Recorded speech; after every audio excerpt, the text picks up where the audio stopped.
Well, I know you wanted to be playing longer, but kind of take us through your initial reflections on the season for you and how it ended up. Obviously, kind of maybe gives us a good. We didn't make many trades this year, so there's not really anyone else that was in your shoes. But it gives you an interesting kind of perspective of where you can kind of start and end up at the end of the year.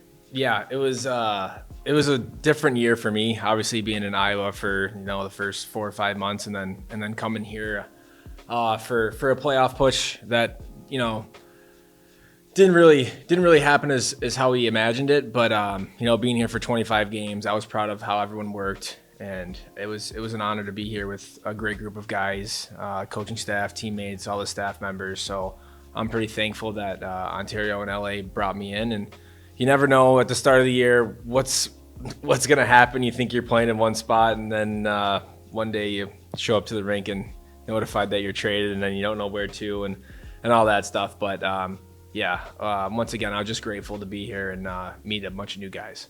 And how would you describe that transition? And did any teammate stand out to you on like kind of who took you under their wing? It's stressful. The first few weeks, it's very stressful, kind of figuring out where you're living. You're showing up to a new spot, a new rink. I only knew Caleb Jones from World Juniors 7 years ago, so it wasn't like I was showing up somewhere where I knew anyone. But yeah, I think everyone just kind of took me under their wing. I've been traded before, so I'm kind of used to making new friends right off the bat. But obviously, a guy like Joe Hickett's, who I ended up playing 20 of my 25 games here with, he helped me out a lot, just kind of figuring out the ins and outs of things. And then same with Dotes and Rower, and pretty thankful for those guys. For you two who didn't know Joe coming in, what is he like to have as a captain? It was his first year in that role with us, and it seemed like he was a really great resource for everybody. But especially a guy who joined mid-season, what was it like having him as the leader? First thing that comes to my head, not hockey related. He's just a good human being. Obviously, that's who you want as your leader. You want good humans. So a lot of guys follow him. They listen to him. And then on the ice speaks for itself. He's been playing in this league for quite a bit. He's won a Calder Cup. So all the on-ice stuff, he's a fantastic player in person. And like you said, you've been traded before, so obviously you've had tons of different coaches. How would you describe Chris Height as the D coach? He very detailed, very, very detailed, which I appreciate. Some coaches coach in different styles, but it was nice to have a guy who's pulling out his computer every chance he got, but he's showing you what you need to know, tendencies of the other team, and kind of just keeping your brain focused and active on all the little things throughout the game and making me a better player. So I appreciated Hyder.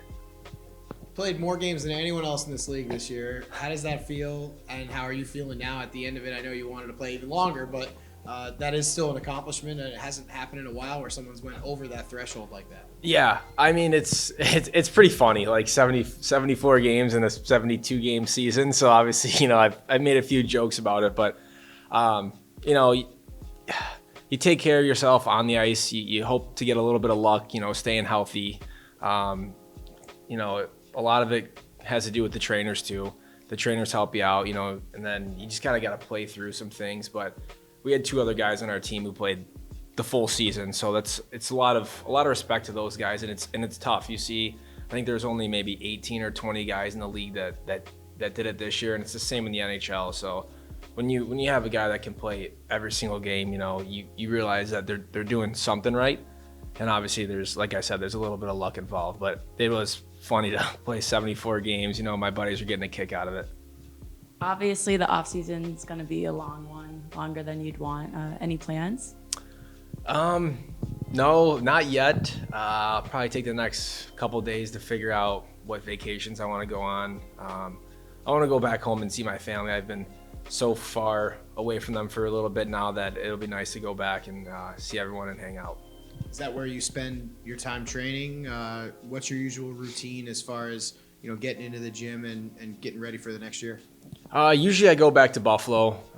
Throughout my pro career now, I've been back to Michigan a couple times for a summer or two. Usually it's back in Buffalo. I'm not quite sure what I want to do yet this year, whether that's hopefully go back to University of Michigan for at least a month just to see some familiar faces and get back in that room. But yeah, just take a little bit of time off, let the body rest, and then send it for the rest of summer and come into camp, wherever that may be, and I'll be ready to go. Michigan, is that somewhere that they have a pretty good routine with guys that train there in the summer? Obviously, tons of guys have played pro out of there. Is that something that you can kind of fall back on and have, hey, this is a group that is going to be there and they're all doing the same things? Usually they shut down the ice in the summer at school. I haven't been back in a while, so I'm not quite sure how many guys train there, but all around that Ann Arbor, Plymouth area, there's 100 of pro hockey guys. I mean, Studs is over in that area too, so you go there, you're going to find a good group to skate with and a good group to work out with.